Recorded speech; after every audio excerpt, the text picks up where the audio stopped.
Hello， 大家好，我是咖啡猎人饭点。那今天呢，我们非常有幸的邀请到了来自翡翠庄园的庄园主 Rachel 来跟我们一起来做一场分享。那这个主题呢是关于今年2023年翡翠庄园的竞标批次的一个测试，并且关于这个资讯的一个分享。Hi Rachel. It's a great honor for us to have you in our live stream room. I know a lot of followers, they know you very well. But I think it would be great if you can briefly introduce yourself or your farm. Thank you, Ellen. I'm Rachel Peterson from Hacienda La Esmeralda in Panama. And we're here to talk about the Esmeralda Geisha coffees that we're putting in our auction this year. And I wanted to share with you a little bit about that and what I do in terms of quality control and choosing the coffees that we're going to.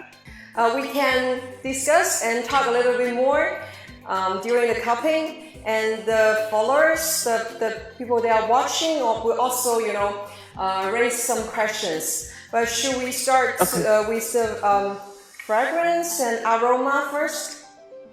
I think that's a great idea. Let's start with that. Okay, we'll start with number one. We have Tumaco San Jose washed. Yes. So I find this to be very floral. It has a fruit that we have here in Panama. I don't know how to translate the name of it, but it's a fruit that on the outside is soft and on the inside it has a large seed, and it's very floral and fruity smelling. And Tumaco, by the way, is usually one of my favorite cup profiles. And it's very complex. It has enough elevation to make it an interesting layered cup in most cases, and it has a whole range of different fruits and florality going on in the Tumaco lots. In general, I'm very much, they're my favorites this year and last year. I like them very much. Second cup is Fundador, which this year has been very distinctive also, with a lot of florality going on in that one. I agree. It's a very floral cup. It's been that way. Mostly what I would talk about then in Fundador would be the florality.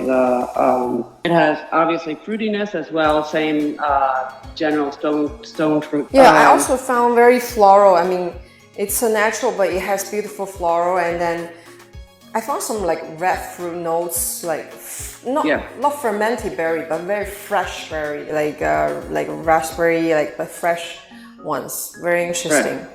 Very like delicious one, like juicy. It must be. I think it has it also has a little bit like a black cherry. I think it has a lot of fruity notes to it. Yes, even a little pineapple. It's just got a lot of fruitiness for natural, but not overly fruity, not fermented. Yes, not at all. This time I guess I get a lot of fruitiness, a little bit more fermenting notes or more natural processed notes in this one. Yes. A little bit of pineapple again, a little bit of like amaretto. Yes. It's got a whole different scheme to it than the other, even though it also has florality in it.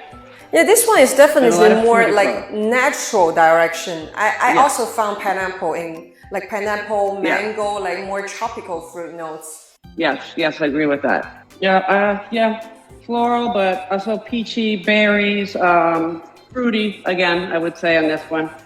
Yes, very sugary, like sweet. So moving to a kind of big difference with a geisha washed here, but also very highly floral compared to the previous. Even though the trapiche was floral, I find this a lot more floral. Yes. Like very, very floral. Red berries and a lot of florality going on. And that's very red florality. It's like jasmine, but with, I don't know, some sort of a red peach or red berry, something floral red. Okay, the last one, in my opinion, is a little bit more elegant in the florality. It's not so explosive. It's a more elegant floral. It's a more low-key. Yes. And this lot, in my opinion, generally has also some black tea, a lot of black tea more normally. Yeah. But very jasmine. Interesting lot. jasmine, and also some chocolate going on. I think it's got a whole bunch of stuff going on. Lino is floral, but not explosively floral. It's a floral that generally also comes out strongly in the cup. Yes. 这个今天我呢就会对这个豆子的描述呢会稍微少一点，然后呢我们主要听听庄园主说的，所以大家呢也是可以多提一下问题。The tomaco is very fruity again, floral, but very very full of complex fruitiness in the tomaco. I love the smell of it. The first one. Number 2 has a little bit a less intense florality, but a lot of fruitiness as well, in comparison to the first for me at least. But it is also quite floral, fruity. Okay. This one I think has cherries in addition, but some mango and some tropical fruitiness as well. In number, what is this, number 4? Number 4, right? This is also very floral. Oh, yes, number 4. Some forest berries, like red, dark berries. Maybe some maple syrup in number 5. It's like caramelized. It smells very sweet to me. And number 6, I would say again, floral and bergamot in there as well. First sip is very full, very, very full of flavor, very flavorful. Just a rainbow of flavors. So, yeah.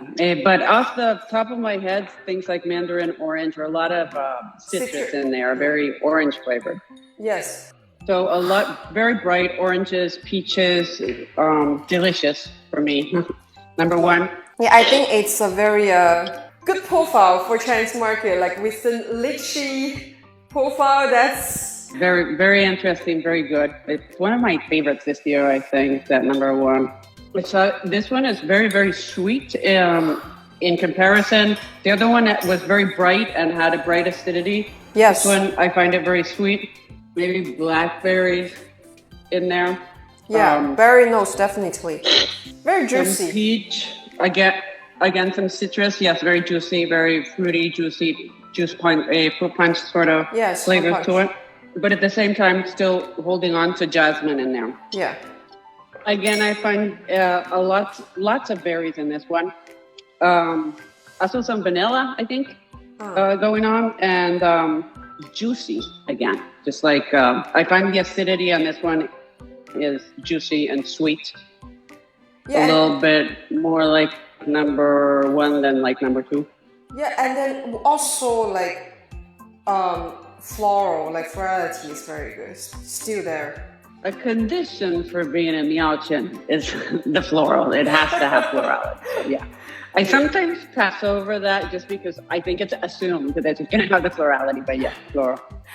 And Montagne is generally, many years it's the option for Best of Panama. We didn't choose it this year, but it's generally one of the contenders for the Best of Panama. So Montagne tends to be, it's a high elevation, a very shaded area where the fruits that come out are tropical notes and with a lot of jasmine. Yeah. Again, very, very, very fruity, very, very floral. Yes. Very bright intensity of flavors here. Roses, maybe lavender, just a lot of florality in this cup. Yes. I enjoyed Trapiche this year as well. Trapiche just had a whole bunch of florality going on. I think Cañas Verdes this year, which is 75% of our auction this year, is Cañas Verdes, because it was just very intensely floral, which is I love. So you can taste the florality right away because it's a very, very clean coffee. So instead of having so much fruitiness as the naturals did, right away you could go in, and I have a little bit of minty florality going on. Yes. I got some black cherry. And a lot of stone fruit. A lot. Cherry. You find blackberry? Black cherry, yeah. Also, peach. Peach. So also one of my favorite coffees of the year. Very floral. It has, as I said, it's an elegant florality. So it comes through in the cup at the end. It's subtle. It's not a coffee that tries to overpower, but it's a very beautiful coffee to me, with black tea. Yes. With florality, with citrus notes to it. Yeah. Very good. Yeah, very elegant. Cherry as well, bergamot. Very elegant. Yeah. 我其实觉得就是能跟庄园主直接这样聊，就是大家可以直接通过画面看到庄园主怎么去形容这个咖啡，我觉得是一个非常棒的体验。就是我非常感谢庄园主能够在他一大早，应该是他的6点钟，就跑到他的那个杯测间来跟我们一起来做这个测试，所以做这个杯测，所以我是非常感激的。然后我也希望大家能够更多的来测试一下翡翠今年的咖啡，因为我觉得品质非常的棒，庄园主付出非常努力，所以呢有兴趣参与的小伙伴呢也抓紧跟我们联系一下。So Rachel, let's say goodbye to our followers. Goodbye to everyone. 那我们今天直播就先到这啦。好，拜拜。如果关于这个客服号已经发上来了，如果有进一步问题呢，也可以跟我们的客服小伙伴联系。那我们今天直播先到这儿，拜拜。拜拜。